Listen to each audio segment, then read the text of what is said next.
asubuhi kiamkia mimi nilikuwa ninajitayarisha kwenda kazini, na kwa kawaida mnajua mimi naendanga kazi mapema wana Kiambu. So saa 10 nilikuwa tayari kwenda kazini. Kukakaa kidogo kabla haijafika saa 11 nikapigiwa report hapo na watu yangu ya mlango. Wakasema hapo nje ya mlango yangu kumejaa maafisa ya polisi, wengine wa administration, wengine wa EACC, wengine wa polisi wa uniform ya blue na wengine kutoka kwa CID. Wote wakiwa watu zaidi ya watu 20. Sasa nikakaa nikauliza ni nini wanataka, wakasema wanataka kuingia, na sasa wameanza kusema hata watavunja milango. So nikasema unajua hapa sisi kwa nyumba yangu hatufanyi wizi. Kama wanataka kuja kukagua waniambie ni nini wanataka haswa kwa nyumba yangu.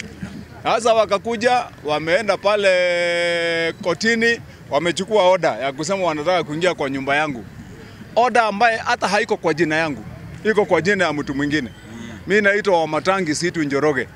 Lakini sasa pale kwa vile walikuwa wanataka kuficha ya kwamba wanataka kuja kunidhulumu, na wakisema ni Wamatangi, labda hata jaji ataona ya kwamba huyu Wamatangi ni mtu anajulikana na anafaa kukuja kuambiwa, ndio labda yeye aweze kujibu. Ndio wakaweka jina bandia ya Njoroge.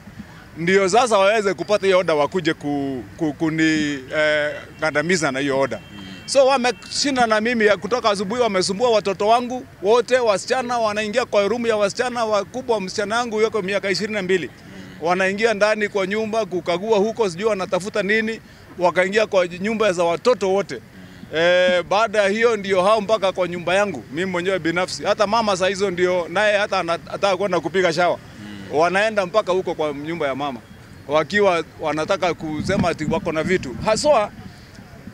Nataka tu niseme kwa ufupi ya kwamba wamekuja huko kufanya mzururo, kukakaa kidogo nikasikia tena wako kwa waziri mmoja wangu wa ardhi mwenye anafanya mambo ya ardhi anaitwa Salome. Kukakaa nikasikia wako kwa county secretary wa county government ya Kiambu. Kukakaa tena nikasikia wengine wameenda kwa msichana mwenye anafanya kazi ya procurement. Kukakaa tena ndio hao nikasikia wako kwa waziri mwingine. Walikuwa wamejigawa karibu vikundi 10 za kutembea kila mahali. Na tu kwa ufupi, kwa vile nimeona ile wamefanya kule, wakikuja kwa nyumba yangu hakuna kitu haswa hata moja, na nitawapatia hiyo order muone ile kitu inasema mtu ati Paul Njoroge ati tuende pale, tunataka kupoa ruhusa tufanye search ya ofisi yake na nyumba. Hakuna kitu wanatafuta. Ile document wanachukua pale, wanachukua document ile ya mwaka ya 2011 hata kabla sijai kukua governor ama senator.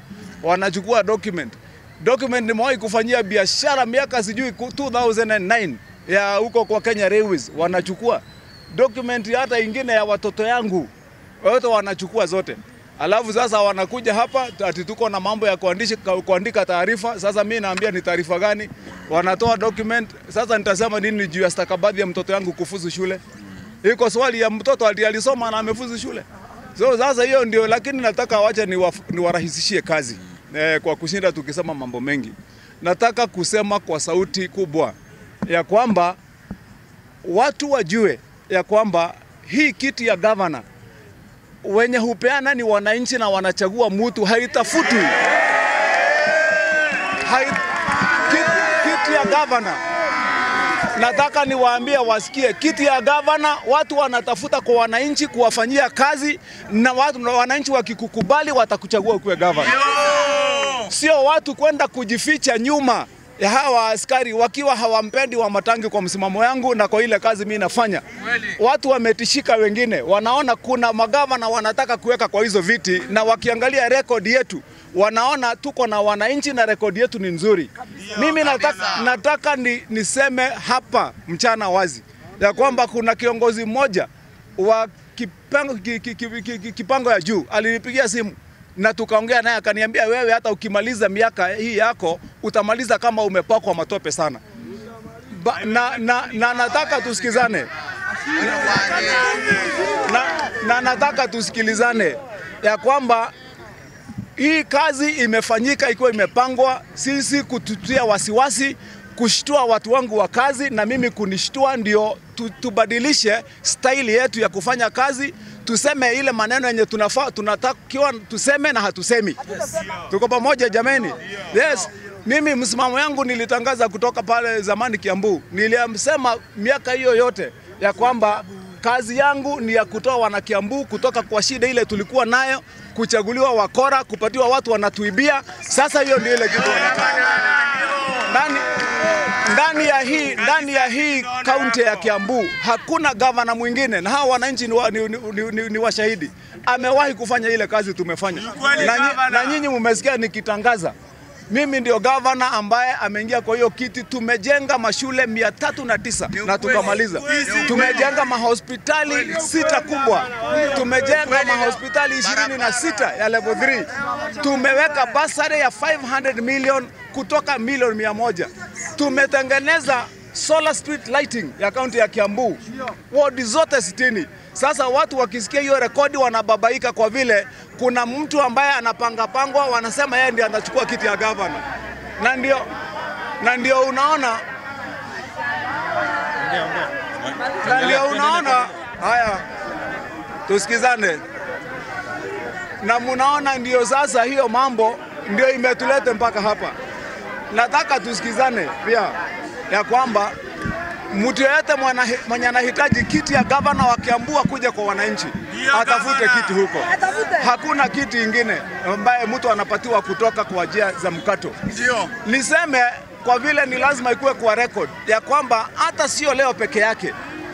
Siku 3 zimepita, ofisa wangu 3, minister 3 wametumiwa barua kuitwa kwa DCI wakiambiwa ya kwamba wameua mtu.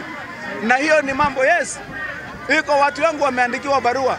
Minister wangu mmoja ule wa trade pamoja na yule afisa anamfanyia kazi.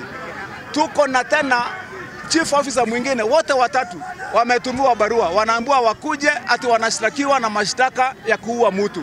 Na ile unasikia ni ya kuua mtu, ni mpango ilikuwa imepangwa na mwanasiasa anajulikana, ambaye ameleta vijana kule akawapatia pesa usiku wakienda kupigana, na anajulikana kwa hiyo mambo ya kufanya vijana wauane. Sasa ndio afichwe, wanakuja kupanga mambo ya kuwekea watu yangu.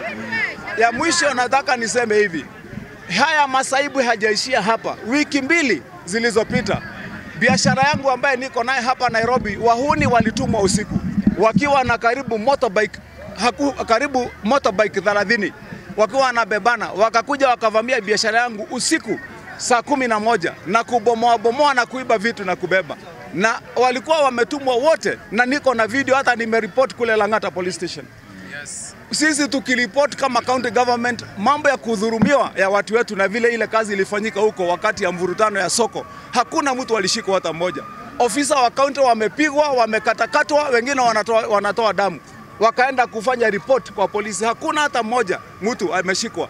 Sasa wale wenye walikuwa wanakazana ndio hiyo mambo iwe ni ya haki, ndio wanaandikiwa barua ya kwamba watashikwa kwa vile wameua mtu.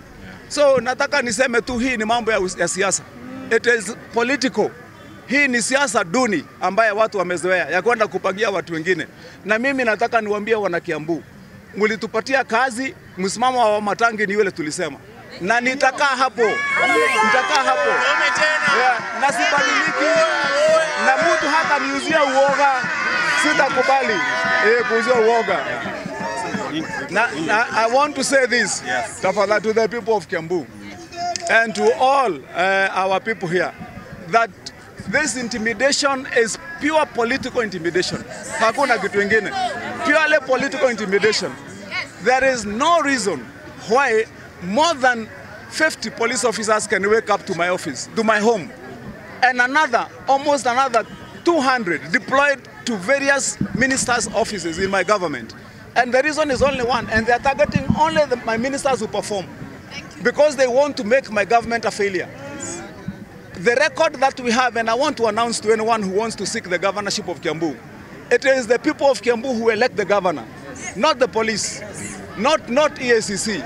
You want to soil our names, and I want to tell the Republic that somebody called me, a very senior officer, and told me, Wewe, even if you are going to finish your governorship, you will be so dirty, we will have made you dirty enough. I am not afraid. I will not be cowed and I will not be intimidated. I will stand by the principle that our people deserve right in Kiambu County. That I will do what I'm supposed to do as a governor. Some people are afraid of my development record. I'm going to double that record. Yes, I'll make a double. Governor, we will work in Kiambu. Mwenye hataki tufanya kazi. Yes. Governor, we've seen some...